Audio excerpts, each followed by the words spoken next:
Hi, welcome back. I have just gotten off my very first FaceTime lesson that I've taught ever with a lovely lady in the States, Sydney. Hi, Sydney. I know you might be watching. It was a fabulous experience and my very first private lesson that I've taught with the Orion Micro Welder.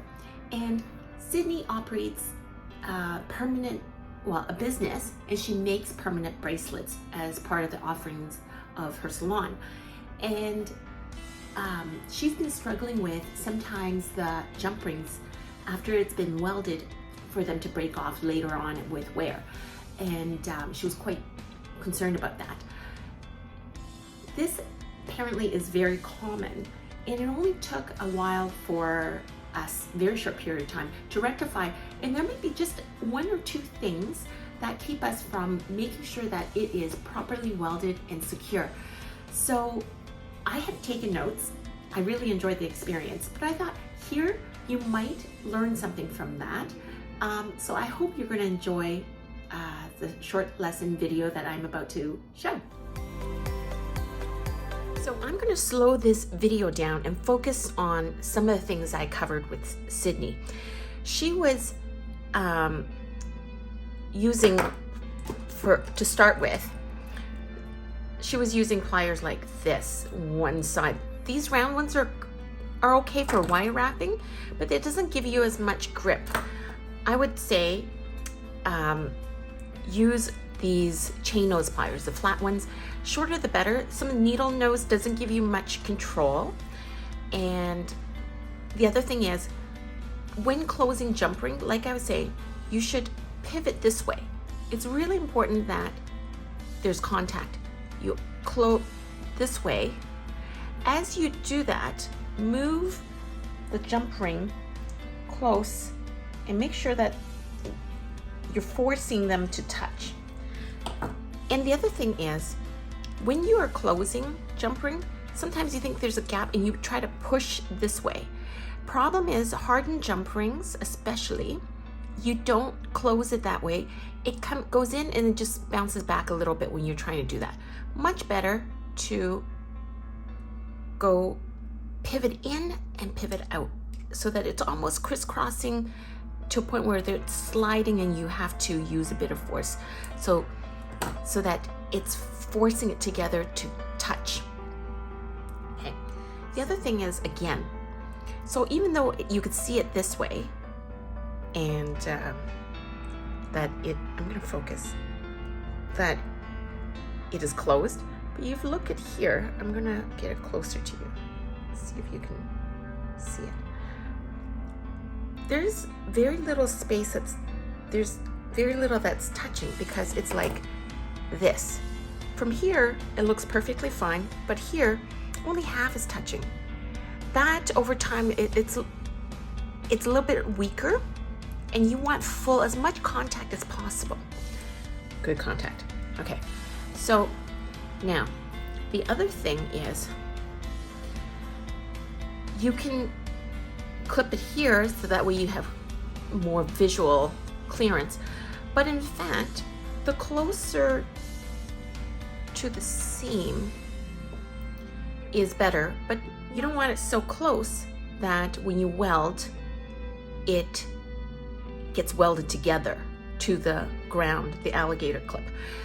So here, I just wanna, let me see if I have something as a pointer to show you. The seam is right here. Now, the reason is how arc pulse, the welding works is when you touch the electrode here, this is the ground, the electricity runs from there to here and it heats up and it melts and it welds here. So the less it has to travel, likelihood, the stronger it is. And if you are finding that you have something very big, but because there's something else, or there's something else here that you cannot easily clamp onto, you would have to have something, likelihood, you'll have to have stronger power to do that. Okay, so I'm going to just use 5 watts. I'm going to show you what happens. And when it's thicker, I prefer to use more. You hear a click and it fires, but really, if it's thin, I'm going to open this, and I think it will open because this is not strong enough. This is quite thick, and I think this is about 18 gauge. Yeah, it opens. So you should always test, even if there's a slight resistance and it opens, it is not going to be secure. So I'm going to try this again, making sure that it is good, touching. And I'm going to increase to 7.5 watts. I'm going to make sure that you can see.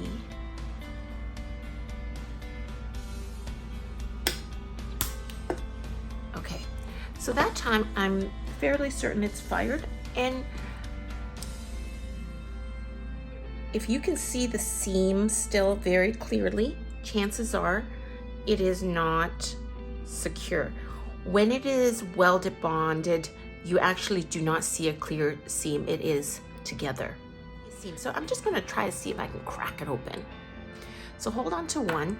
Oh, the other thing that I want to say is where you want to position. I'm going to turn this off. Okay, here's the seam. Where you want to touch is right there, right in the seam. So if this is the seam, where you want the electrode to touch is right there.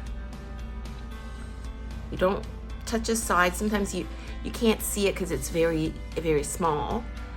You want it right in the middle, like such, if it was like this. Sometimes you might want to try different ways, and depending on how blunt or sharp it is. And you want to keep constant pressure. So I'm going to try to now break this open. Let's see. And in trying to break it open, go on either side of the seam and then twist. Okay, so this one did it. Okay, you don't have to. Here, I'm just going to show you.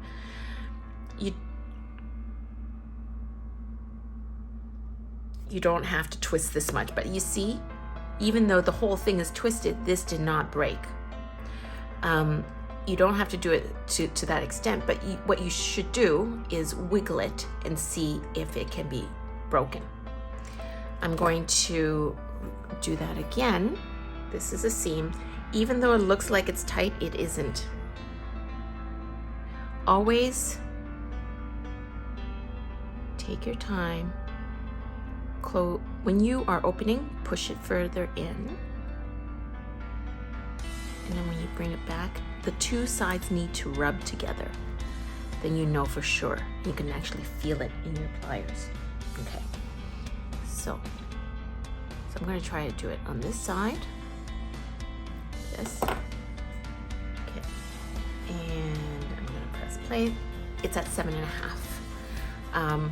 For 22 gauge, if it's a small ring, I tend to use for anything less than 22, so 24, 26, the little ones, like this size, I use 5 watts. Otherwise, if it's too high, it'll just melt and warp. So I'm going to do it again. Okay, there we go. And I'm going to show you this time. See if I can take a still photo. So here's a close-up. You see, you can see that in between the sides, it's melted.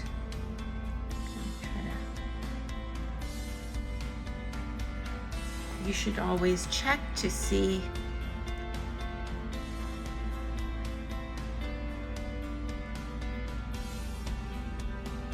that it cannot be broken even with a bit of force. That way you know that it is going to survive long-term wear.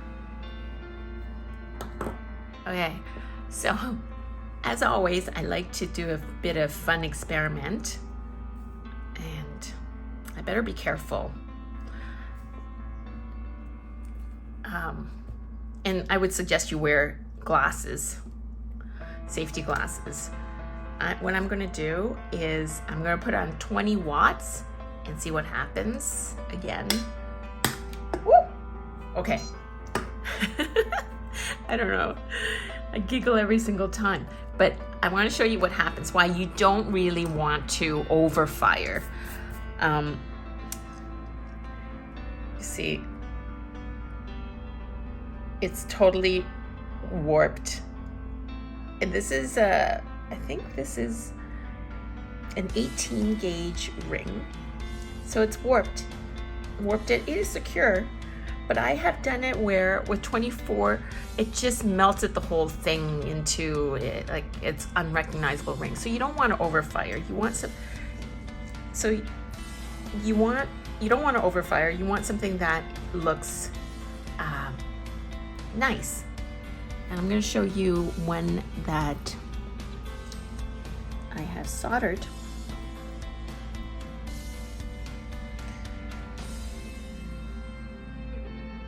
And you can barely see, you can see the seam, and that's the effect of soldering. And welding, you might have, because you're not adding to it, you might have a slight divot, but it should be,